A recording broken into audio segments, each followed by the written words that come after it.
Good morning everyone. So in this video, I will explain the next practical topics of chapter number 5, presentation software and special effects. So next topic is adding picture or image. We can add a picture that is stored in our computer. So we can add pictures in our slide by using two ways. First way is we will click on insert tab. We will click on insert a picture option, and here is the option this device.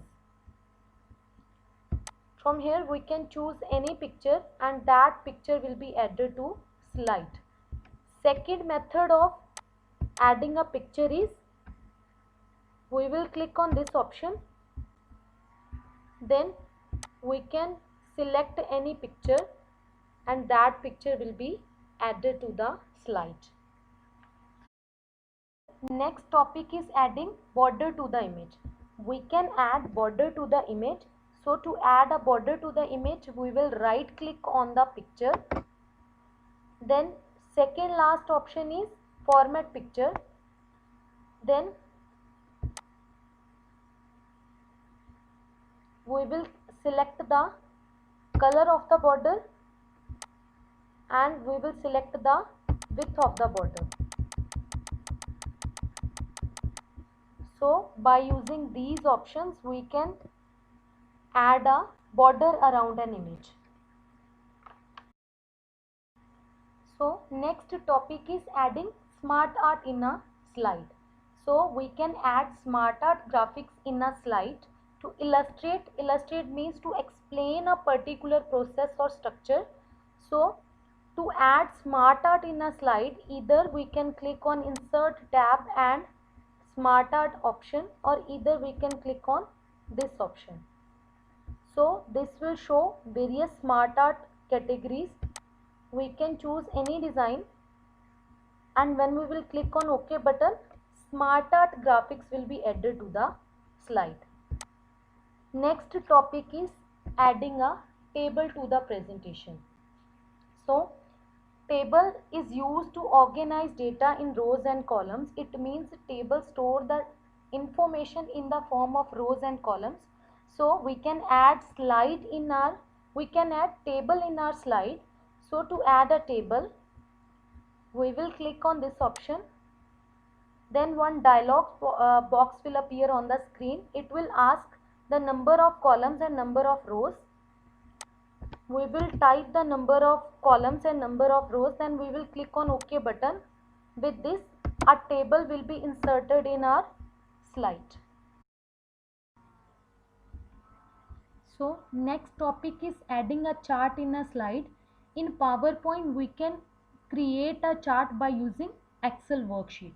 So to create a chart, we will click on this option, insert chart option. With this, one dialog box will appear on the screen. It will show various types of chart like line chart, pie chart, bar chart. We can select any type of chart, and when we click on OK button, the chart will be added to our slide. So it will open Microsoft Excel. In Microsoft Excel, we can enter our own data, and after entering the data, when we click on close button, the chart will be created according to the added data.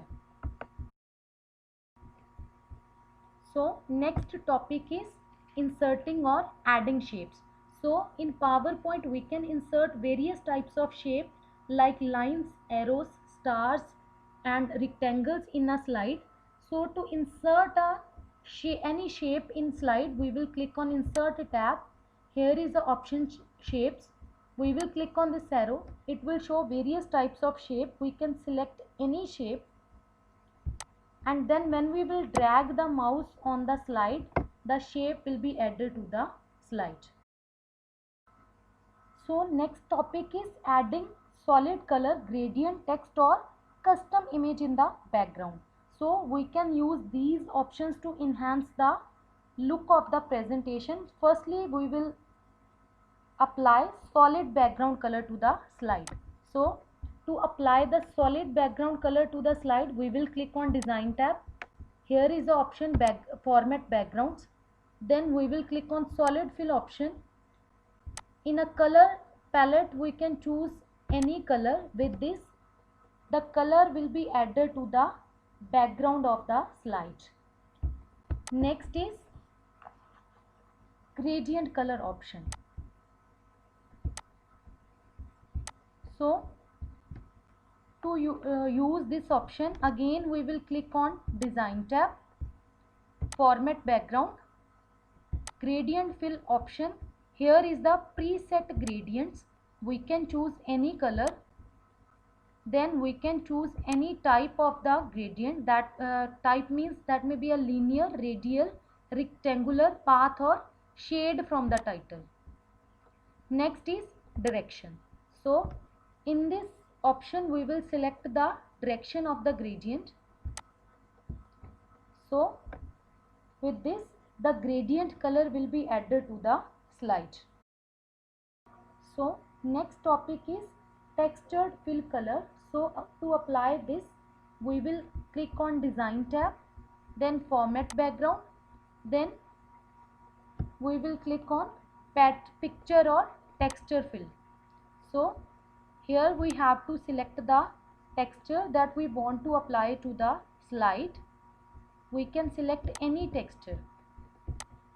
So with this, the texture will be applied to the slide. So next topic is custom image fill. So to apply this, again we will click on design tab, format backgrounds, and in a picture or texture fill, here we will choose the option insert from a file. So we can choose any picture, and with this, the picture will be added in the background of the slide. Last topic of this chapter is running a slideshow. Slideshow will show one slide at a time on the screen. So to run a slideshow, firstly we will move to the first slide of the PowerPoint presentation. Then we will click on this icon. This is a slideshow icon. So with this, a slideshow will run on the screen. So to end the slideshow anytime, we can press the escape or ESC key from the keyboard.